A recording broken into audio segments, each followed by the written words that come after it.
You cannot control me. You cannot. Okay. You can have a little control, but I'm still in charge. I can attack any minute, but you can control for like a second. Oh, that's nice. That's really a spot right there. We know exactly how that feels at Diamond FM with good conversations, music, and top entertainment that touches your soul. It's radio like no other. Diamond FM, shining supreme.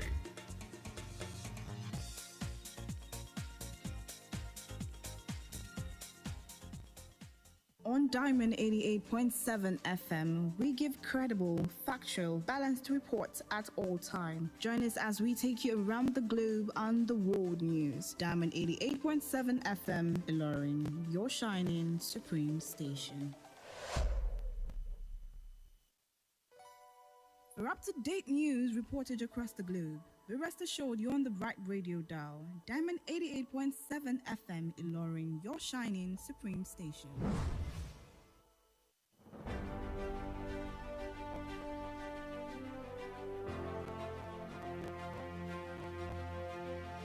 From the news desk at Diamond 88.7 FM, Ilorin, this is news around the world.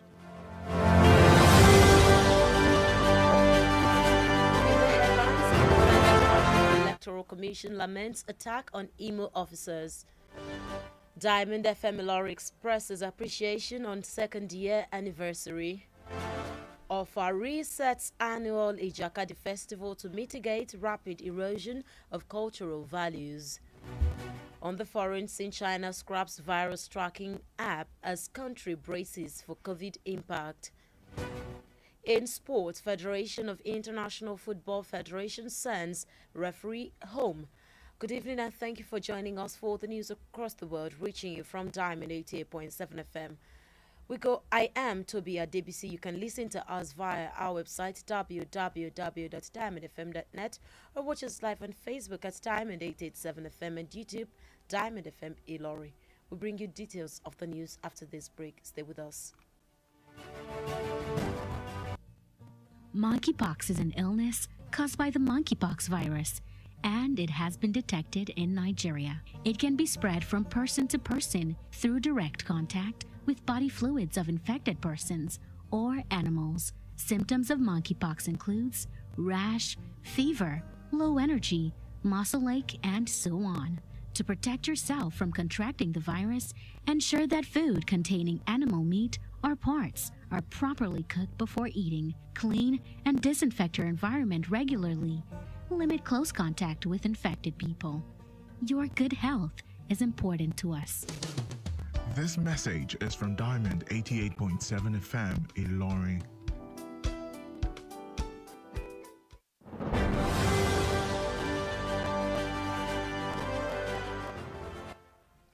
You're welcome back. Now the news in detail.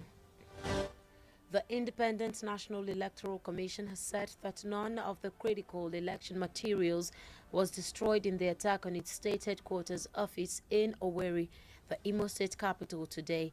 The Commission, in a statement by its National Commissioner and Chairman of Information and Voter Card Education Committee, Chairman Festus Okoye, also confirmed that there were also no casualties involving staff of the Commission in the incident, which he said occurred at about 3 a.m. today.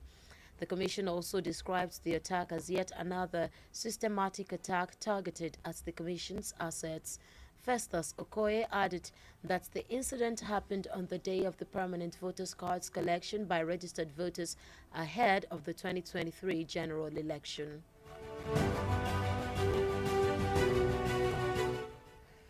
The Kwara State Peace Corps Commandant of Nigeria, Omole Peter Olusegun, has expressed appreciation to the two chambers of the National Assembly for the passage of the Corps' bill on merit. He explained his appreciation in an interview with the newsmen in Ilorin, the state capital. From the office desk of Kwara State Peace Corps Commandant, with heart full of gratitude, really appreciate the two chambers of the National Assembly for passing the Peace Corps bill on merit. The commandant, who expressed optimism that President Muhammadu Buhari would assent to the course bill, noted that assent to the bill would serve as the President Buhari administration parting gift to the Nigerian youth. If the president will assent to the bill as soon as possible, which will also serve as a parting gift to Nigerian youth due to the high rate of unemployment in the country.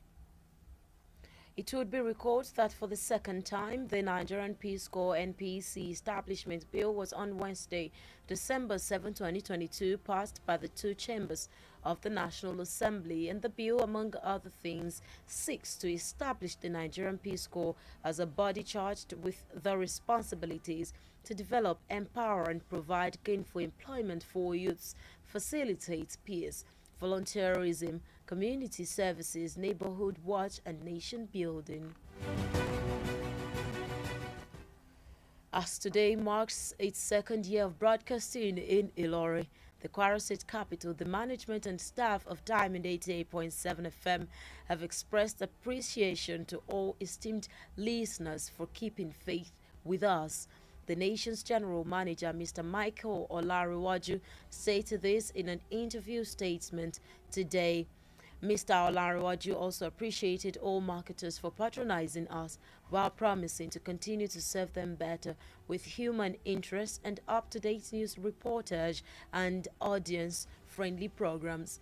The general manager also congratulated all the staff and independent broadcasters of the station on the good job so far and charged them to continue to be good ambassadors of the station and put in more efforts in ensuring the station continues to shine supreme in all fronts.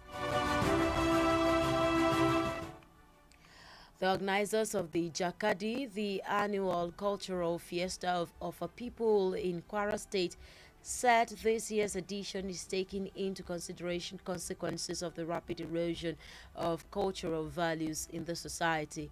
A statement by Chief Mujima Konjuola, Chairperson Media and Communications Committee, said the annual event also planned to give the recognition to the distinguished cultural traits that have served as the community's identity. The festival, which kicks off on Monday, December 26, will run through January 1, 2023, with a symbolic wrestling match between Olofa and Esa, his highest-ranking chief, at the grand finale. The festival will feature a lecture titled "Sustenance of Our Cultural Heritage" to be delivered by Dr. Kajogbola Omolosho, an associate professor in Al-Hikma University and former general manager, Radio Kwara. Other activities scheduled for the week-long event are traditional beauty pageant, Moromi stage play, cultural display, Ijakadi economic fair, courtesy call, and homage to Olofa and traditional roadshow by all segments of the community. The Osun State government has accused the immediate past governor of the state, Oyewole Oyetola, and his team of looting public properties at the governor's lodge in Abuja. The accusation was today disclosed in a statement by Olawale Rashid, the spokesperson of the state governor Ademola Adeleke, that the Osun State government is constrained to report yet another discovery of mindless looting of public properties at the governor's lodge in Abuja. The unprecedented looting of assets in the lodge was uncovered when a physical inspection was conducted on the facility during the weekend. The news across the world is reaching from Diamond 88.7 FM. We go on a break now. After that, we'll bring you foreign, then sports news. Follow us on social media, Facebook, Twitter and Instagram at Diamond 887 FM. Diamond FM, shining supreme.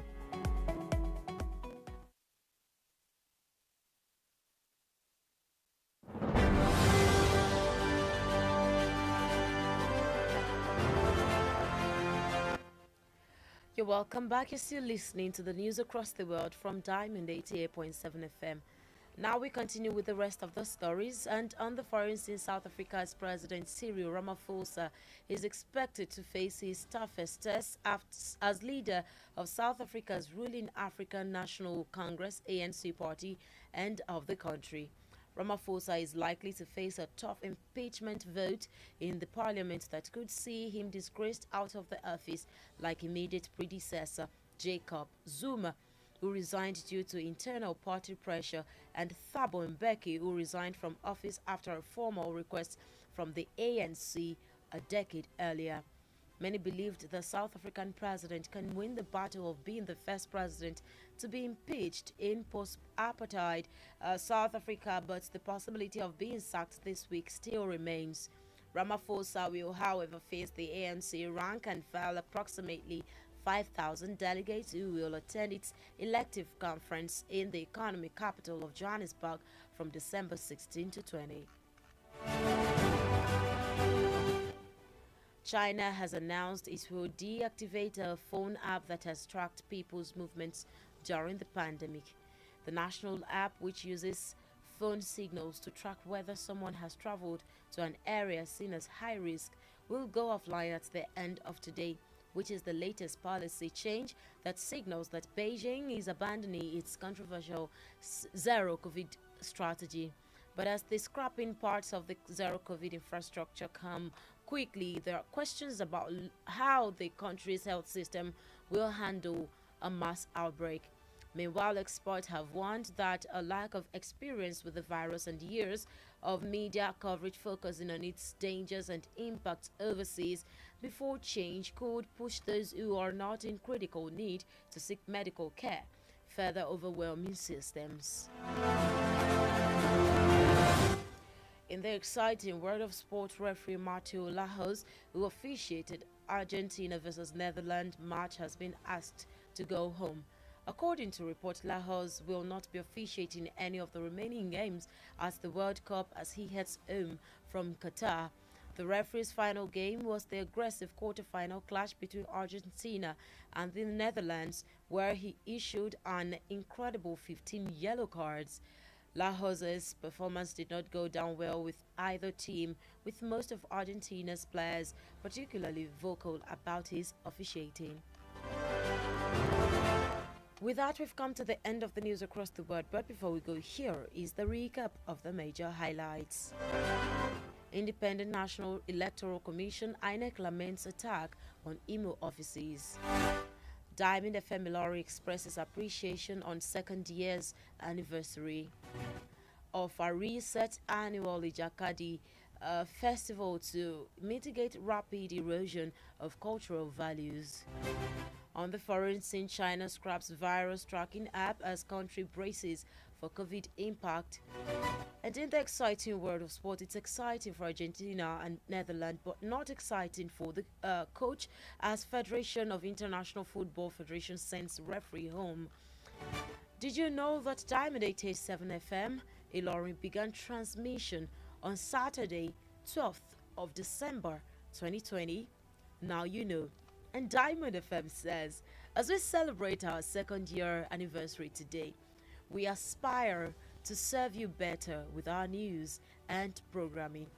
For news coverage or information about happenings around you, kindly contact our newsroom on 0916 062 7526. The news across the world was edited by Mahmoud Lawal, and I am Tobi. Adebisi, thank you for keeping stayed with us for 2 years. Happy anniversary to Diamond 88.7 FM.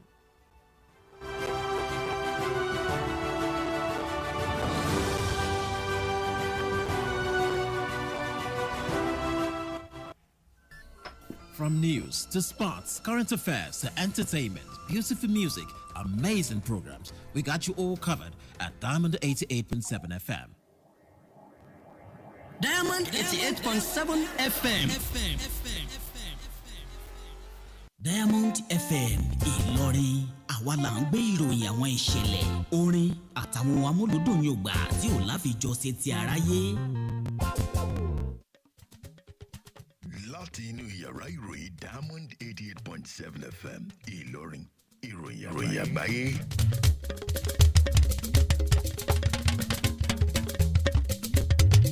ẹ kúrọ̀lẹ́ ìròyìn káàkiri àgbáyé ní Diamond 88.7 FM wọ̀nyí ni àwọn kókó tó wà nínú ìròyìn náà. Àjọ elétò ìdìbò banújẹ́ lórí ìkọlù tó ṣẹlẹ̀ sí ọ́fíìsì rẹ̀ nípínlẹ̀ Imo. Diamond FM Ìlọrin fi ẹ̀mí ìmoore rẹ̀ hàn sí Ọlọ́run lọ́dún kejì ìdásílẹ̀. Ọ̀fà ṣe àtúntò ayẹyẹ ọdún ìjàkadì láti ṣàgbélárugẹ àṣà ìbílẹ̀ wa. Ìròyìn ilẹ̀ òkèèrè. China wọ́gilé áàpù tó ń ṣàwárí àrùn bí orílẹ̀-èdè ọ̀hún ṣe gbáradì láti tako ipa àrùn COVID-19. Àjọ tó ń ṣàbójútó bọ́ọ̀lù àfẹsẹ̀gbá lágbàáyé fọ̀nà ilé hàn rẹfìrí kan. Ẹ kú rọ̀lẹ́, ẹ ṣeun bí ẹ ti ṣe ń tẹ́tí gbọ́ ìròyìn káàkiri àgbáyé ní Diamond 88.7 FM Ìlọrin. Olóyèdé Ṣèyí Jacob ní oníròyìn. Ẹ tún lè tẹ́tí gbọ́ wa lórí ìtàkùn ẹ̀rọ ayélujára www.diamondfm.net. Ẹ lè rí wa wò lórí Facebook at Diamond 887 FM àti YouTube Diamond FM Ìlọrin. Ẹ̀kúnrẹ́rẹ́ ìròyìn ọ̀hún yóò dé sí etí gbọ́ yín lẹ́yìn ìdánudúró ráńpẹ́ yìí. Ẹ kú kalẹ̀.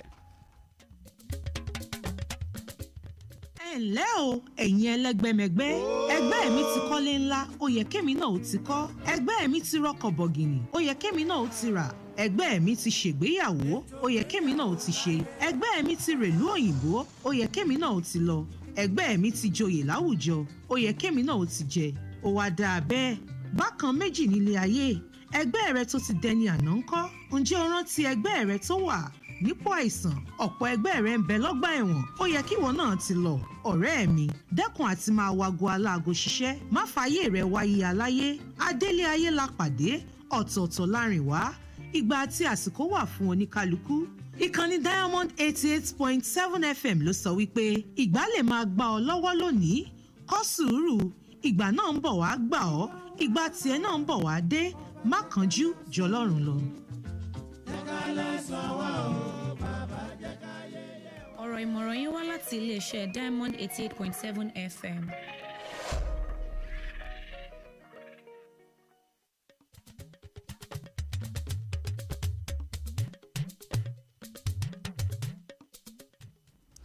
Ẹ káàbọ̀ padà, ẹ̀kúnrẹ́rẹ́ ìròyìn ọ̀hún rèé. Àjọ elétò ìdìbò INEC sọ pé kò sí ohun èlò ìdìbò pàtàkì kankan tó bàjẹ́ níbi ìkọlù tó wáyé sí olú iléeṣẹ́ elétò ìdìbò nílùú Òwèrè olú ìlú ìpínlẹ̀ Imo lónìí.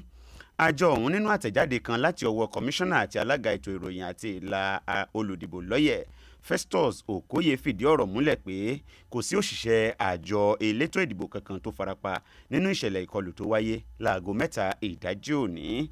Àjọ ọ̀hún tún ṣàpèjúwe ìkọlù ọ̀hún bíi ìkọlù tí wọ́n ṣe èyí tí wọ́n kọjú rẹ̀ sí dúkìá àjọ elétò ìdìbò. Festus Okoye fi kún pé ìṣẹ̀lẹ̀ ọ̀hún ṣẹlẹ̀ lọ́jọ́ tí wọ́n bẹ̀rẹ̀ pínpín káàdì ìdìbò alálòpẹ́ fún àwọn tó ti forúkọ sílẹ̀ de ètò ìdìbò gbogbogbò ti ọdún 2023. Adarí ikọ̀ Peace Corps Nàìjíríà ní ìpínlẹ̀ Kwara ọmọlé Peter Olúṣẹ́gun ti fi ẹ̀mí ìmoore hàn sí ilé ìgbìmọ̀ asòfin Nàìjíríà méjèèjì fún bí wọ́n ṣe buwọ́lu ìsọdòfin àbá tí yóò sọ Peace Corps di ikọ̀ ààbò ìjọba. Ó fi ẹ̀mí ìmoore rẹ̀ hàn nínú ìfọ̀rọ̀wánilẹ́nuwò níròyìn tó wáyé lónìí nílùú Ìlọrin tí ṣe olú ìlú ìpínlẹ̀ Kwara. Adarí nípínlẹ̀ Kwara sọ pé àwọn nírètí pé ààrẹ Muhammadu Buhari yóò buwọ́lu àbá ọ̀hún láìpẹ́. Ó ṣàkíyèsí pé ìbuwọ́lù àbá ọ̀hún yóò jẹ́ ẹ̀bùn ìdágbére tí ààrẹ Muhammadu Buhari lè fún àwọn ọ̀dọ́ Nàìjíríà. Ẹ ó rántí pé fún ìgbà kejì wọ́n buwọ́lù àbá ìdásílẹ̀ Nigeria Peace Corps lọ́jọ́rú ọjọ́ 7 oṣù kejìlá ọdún 2022 nílé ìgbìmọ̀ aṣojúṣòfin àti ilé ìgbìmọ̀ aṣòfin orílẹ̀-èdè Nàìjíríà. Bí òní ṣe jẹ́ ọjọ́ àmì ayẹyẹ ọdún kejì ìgbóhùnsáfẹ́fẹ́ Diamond FM ní Ìlọrin olú ìlú ìpínlẹ̀ Kwara, àwọn aláṣẹ àti òṣìṣẹ́ Diamond 88.7 FM fi ẹ̀mí ìmoore wọn hàn sí gbogbo àwọn tó ń gbọ́ wa àti ìfẹ́ tí wọ́n ní sí ilé-iṣẹ́ ìgbóhùnsáfẹ́fẹ́ wa. Ọ̀gá àgbà ilé-iṣẹ́ Diamond FM Michael Olarenwaju ló sọ̀rọ̀ ohun di mímọ̀ nínú àtẹ̀jáde àjọ̀dún ti òní. Olarenwaju tún dúpẹ́ lọ́wọ́ àwọn tí ó ń bá wa dòwò pọ̀, bẹ́ẹ̀ ló ṣèlérí wípé wọ́n túbọ̀ gbádùn àwọn ìròyìn lẹ́kùnrẹ́rẹ́ tó jẹ́ ojúlówó àti àwọn ètò amúnú ẹni dùn lọ́lọ́kan òjọ̀kan. Ọ̀gá àgbà tún kí gbogbo òṣìṣẹ́ àti àwọn tó ń gbóhùnsáfẹ́fẹ́ lórí ìkànnì Diamond FM Ìlọrin kú oríire fún iṣẹ́ takuntakun tí wọ́n ń ṣe, bẹ́ẹ̀ ló rọ̀ wọ́n kí wọ́n tẹ̀ síwájú láti máa jẹ́ aṣojú rere kí iléeṣẹ́ yìí ó lè tẹ̀síwájú láti máa tàn yìnrìn yìnrìn ní gbogbo ọ̀nà.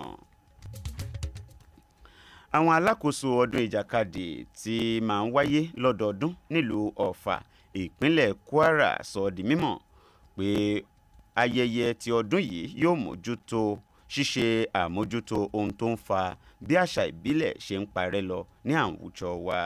Nínú àtẹ̀jáde tó wáyé láti ọwọ́ olóyè Mojí Mákànjúọlá, alága ìgbìmọ̀ ètò ìròyìn àti ìbáraẹnisọ̀rọ̀, ó sọ pé ayẹyẹ ti ọdún yìí yóò ṣe àgbélẹ̀rúgẹ àwọn ìlànà ìbílẹ̀ tí wọ́n ti mọ̀ọ́mọ̀. Ètò ayẹyẹ ìjàkadì ọdún yìí yóò bẹ̀rẹ̀ ní ọjọ́ Ajé ọjọ́ 26 yóò sì wáyé títí di ọjọ́ 1 oṣù kínní ọdún 2023 nínú èyí tí ìjà ẹ̀fẹ̀ láàrin ọba Ọlọ́fà àti Èsà ti ṣe ọ̀kan nínú olóyè tó ga jù ní ìlú ọ̀hún yóò ti ja ìjàkadì èyí tí wọ́n fi ṣe àṣekágbá ayẹyẹ ọ̀hún.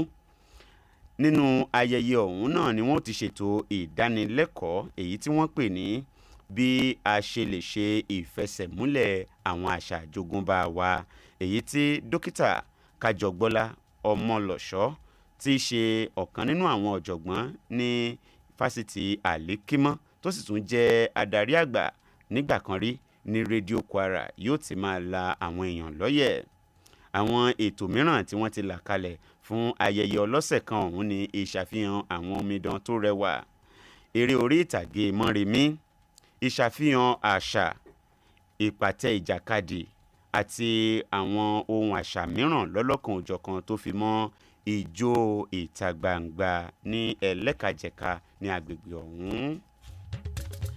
Ìjọba ìpínlẹ̀ Ọ̀ṣun fẹ̀sùn kan gómìnà àná nípínlẹ̀ Ọ̀ṣun Gbóyèga Oyètọ́lá àti àwọn ikọ̀ rẹ̀ pé wọ́n kó dúkìá ìjọba tó wà nílégbèé gómìnà nílùú Àbújá.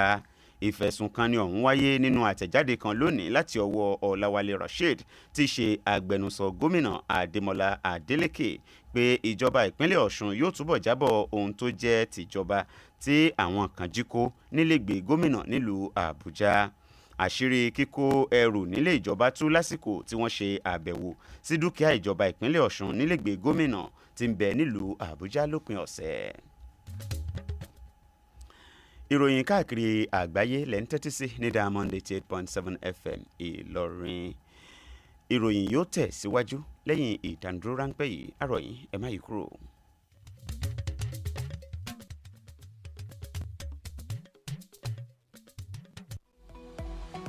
Ẹ darapọ̀ mọ́ wa ní ìtàkùn káyélujára wa, ìtàkùn ìbádọ́rẹ̀ẹ́ Facebook, ìtàkùn abẹ́yẹfò Twitter àti Instagram lórí Diamond 887 FM. Diamond FM, shining supreme.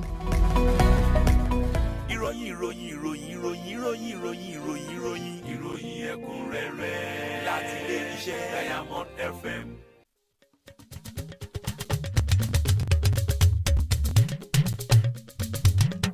Ẹ káàbọ̀ padà. Ìròyìn káàkiri àgbáyé lẹ ṣì ń gbádùn ní Diamond 88.7 FM Ìlọrin. Ìròyìn ọ̀hún tẹ̀ síwájú. Ìròyìn ilẹ̀ òkèèrè. Ààrẹ ilẹ̀ South Africa Cyril Ramaphosa yóò kojú ìdánwò tó lágbára jù gẹ́gẹ́ bí olórí orílẹ̀-èdè South Africa àti adarí ní ẹgbẹ́ òṣèlú African National Congress ANC ní ìlú ọ̀hún. Ramaphosa tí ó ṣeé ṣe kó kojú yíyọ lóyè láti ibi ìdìbò ilé ìgbìmọ̀ aṣòfin tó lè mú kí ó kúrò ní ọ́fíìsì bí ó ti ṣe wáyé lásìkò tí àwọn tí wọ́n ti ṣèjọba síwájú rẹ̀ bíi Jacob Zuma tí ó kọ̀wé fiṣẹ́ sílẹ̀ lẹ́yìn ìwàlénilọ́rùn tó ṣẹlẹ̀ nínú ẹgbẹ́ òṣèlú àti Thabo Mbeki tí ó kọ̀wé fi ipò sílẹ̀ lásìkò tí àwọn ikọ̀ ti ẹgbẹ́ òṣèlú ANC béèrè fún kíkọ̀wé fi ipò sílẹ̀ rẹ̀. Ọ̀pọ̀lọpọ̀ gbàgbọ́ wípé ààrẹ ilẹ̀ Amẹ́ríkà ṣì lè jàjàbọ́ nínú ogun èyí tó wà yìí gẹ́gẹ́ bí ààrẹ àkọ́kọ́ tí yóò borí nínú ìdúnkokò mọ́ni àti kọ̀wé fiṣẹ́ sílẹ̀ lẹ́yìn tí orílẹ̀-èdè ọ̀hún bọ́ nínú ìjọba amúnisìn. Orílẹ̀-èdè China ti kéde wípé wọ́n fòpin sí áàpù orí fóònù kan èyí tí ó ń ṣe àfihàn ìrìnsí àwọn ènìyàn lásìkò àjàkálẹ̀ àrùn. Èyí tó jẹ́ áàpù orí ẹ̀rọ tí ó jẹ́ ti orílẹ̀-èdè ọ̀hún tí wọ́n fi ń mọ ibi tí àwọn ènìyàn bá rìn sí bí àwọn ènìyàn bá rìn lọ sí ibi tí àjàkálẹ̀ àrùn ti pọ̀ jù ni yóò dópin lónìí yìí, tó sì jẹ́ wípé ìlànà tuntun ọ̀hún ni yóò fi òpin sí ṣíṣọ́ni káàkiri ní orílẹ̀-èdè China. Ṣùgbọ́n lẹ́yìn tí wọ́n fi òpin sí ẹ̀rọ tó ń ṣọ́ni káàkiri ọ̀hún ni wọ́n ṣe ètò ìlera ọlọ́kan-ò-jọ̀kan láti rí i dájú wípé àjàkálẹ̀ àrùn ọ̀hún kò gògò sí ní orílẹ̀-èdè China, àti wípé ọ̀pọ̀lọpọ̀ àwọn ènìyàn ni wọ́n ti ń béèrè ìbéèrè tí àwọn kan sì ń fajúro lórí ìgbésẹ̀ tí ìjọba fẹ́ gbé ọ̀hún. Ìròyìn eré ìdárayá. Afọ́nfèrè ní ipò àárín ní orí pápá Matthew Lahoz tó darí ìfẹsẹ̀wọnsẹ̀ láàrin Argentina àti Netherlands ní ìfẹsẹ̀wọnsẹ̀ tó wáyé nídíje ife ẹ̀yẹ àgbáyé ni wọ́n ti júwe ọ̀nà lé fún. Gẹ́gẹ́ bí ìròyìn ṣe jábọ̀ rẹ̀, Lahoz kò ní kópa nínú ìfẹsẹ̀wọnsẹ̀ kankan mọ́, kò ní darí ìfẹsẹ̀wọnsẹ̀ kankan títí ìdíje ife ẹ̀yẹ àgbáyé tó ń lọ ní Qatar yìí yóò fi parí. Rẹfirí ọ̀hún ni ó fọn fèrè ní ìfẹsẹ̀wọnsẹ̀ tó wáyé nípele quarter final láàrin Argentina àti Netherlands, níbi tó ti fún àwọn ènìyàn ní káàdì ìkìlọ̀ yellow káàdì 15. Lahoz kò ṣe dáadáa tó bí lójú àwọn ikọ̀ tó kópa, tó sì jẹ́ wípé ọ̀pọ̀lọpọ̀ àwọn agbábọ́ọ̀lù ikọ̀ Argentina ni wọ́n fi àìdùnnú wọn hàn. Ìròyìn káàkiri àgbáyé ti ìrọ̀lẹ́ òní kò ní ju báyìí lọ ní Diamond 88.7 FM. Ká tó dánu dúró lórí ìròyìn náà, ẹ gbọ́ àwọn kókó tá a ti mẹ́nubà nínú ìròyìn ọ̀hún. Àjọ elétò ìdìbò INEC ìbànújẹ́ lórí ìkọlù tí ó ṣẹlẹ̀ sí ọ́fíìsì rẹ̀ ní ìpínlẹ̀ Imo. Diamond FM Ìlọrin fi ẹ̀mí ìmoore hàn sí Ọlọ́run lọ́dún kejì ìdásílẹ̀. Ọ̀fà ṣe àtúntò ayẹyẹ ọdún ìjàkadì láti ṣàgbélárugẹ àṣà ìbílẹ̀ wa. Ìròyìn ilẹ̀ òkèrè. China wọ́gi lé áàpù tó ń ṣàwárí àrùn bí orílẹ̀-èdè ọ̀hún ṣe ń gbáradì láti tako ipa tí àrùn ọ̀hún ti ní orílẹ̀-èdè náà. Ìròyìn eré ìdárayá la ti fi tó yín létí pé àjọ tó ń ṣàbójútó bọ́ọ̀lù àfẹsẹ̀gbá lágbàáyé fọ̀nà ilé hàn rẹfirí kan. Ká tó máa lọ, ẹ gbọ́ iṣẹ́ pàtàkì tí a ní fún yín yìí. Ǹjẹ́ o mọ̀ pé Sátidé ọjọ́ 12 oṣù 12 ọdún 2020 ni Diamond FM Ìlọrin bẹ̀rẹ̀ ìgbóhùnsáfẹ́fẹ́. Ní báyìí ẹ ti mọ̀, Diamond FM ń sọ fún ọ lónìí wípé bí a ti ṣe ń ṣe ayẹyẹ ọdún kejì Diamond FM ní ìlú Ìlọrin, a ní àfojúsùn láti múnú yín dùn ju ti àtẹ̀yìnwá lọ nípa àwọn ojúlówó ìròyìn àti ètò àgbọ̀dùnnú. Bí ó bá ní ohunkóhun tí ẹ fẹ́ fi tó àwọn akọ̀ròyìn wa létí, ẹ lè pè sórí nọ́mbà ìbánisọ̀rọ̀ yìí 091 60 62 7526. Mahmood Lawal ni olóòtú ìròyìn káàkiri àgbáyé ti ìrọ̀lẹ́ òní. Olóyèdè Ṣèyí Jacob ló tú sí èdè àbínibí tó mú wá sí etí ìgbọ́ yín. Ẹ ṣeun bí ẹ ti ṣe ń tẹ́tí gbọ́ ìkànnì wa, ìkànnì yín tó ta wọ́n yọ yìí. Inú wa sì dùn wípé ẹ̀ ń gbádùn wa lójoojúmọ́ fún odidi ọdún méjì yìí. Ẹ ṣé púpọ̀. Lórí ìkànnì rédíò kan náà pẹ̀lú àgbékalẹ̀ tó tún rú gọ́gọ́, Diamond FM Ìlọrin. Diamond FM Ìlọrin digbí la wà láti jẹ́ kẹ́ ẹ mọ ohun tí iṣẹ́ ètò ìgbóhùnsáfẹ́fẹ́ ṣíṣe jẹ́ ní pàtó.